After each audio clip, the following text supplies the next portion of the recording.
Welcome to another episode of our collections unboxing video series. As always, I am Emma Daly, your host, the Director of Collections and Exhibitions here at the Seward House Museum. Now, one of my favorite things when I'm giving a tour of the house is seeing the look of amazement on visitors' faces when we enter the library. Our library contains about 1,500 books, and that's only a third of our total collection, which comes in at roughly 4,995 books. Now, one question I get asked a lot is what is the oldest book here at the museum? The answer to that is our 1698 copy of the works of John Milton. Now, given its age, this is one book that visitors can't see out on the house when they're doing a tour. It normally lives in collection storage, but I have brought it out today for us to look at in this video. Let's take a minute to learn more about the life and works of John Milton. Milton was born in London in 1608. He was a poet, historian, and a political pamphleteer.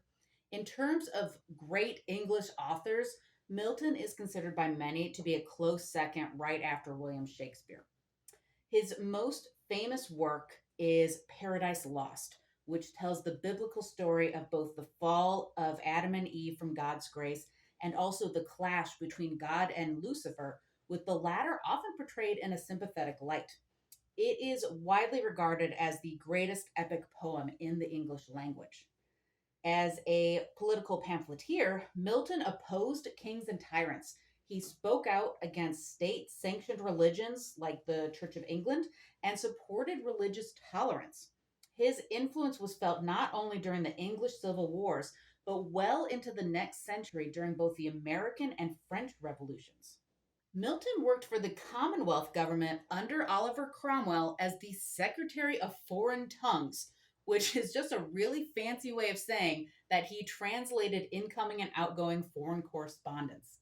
Milton was originally arrested after the restoration of the monarchy, but was ultimately pardoned by King Charles II, likely due to the influence of powerful friends. Blind for the last 22 years of his life, Milton relied on help to write out his prose as he dictated. He died in 1674, either from gout or consumption. Milton's work and influence would continue to see widespread admiration well into the Victorian era and into the modern day. So let's take a look at the book now. So we can see a couple of the owners have written their names here. First, we have a William Wickham, and then we've got our main man, William H. Seward there. Now we can look at this beautiful, beautiful title page. And we see that is the complete collection of the historical, political, and miscellaneous works of John Milton. So these are a lot of his history books, his pamphlets. It does not include any of his poetry. So Paradise Lost is not in here.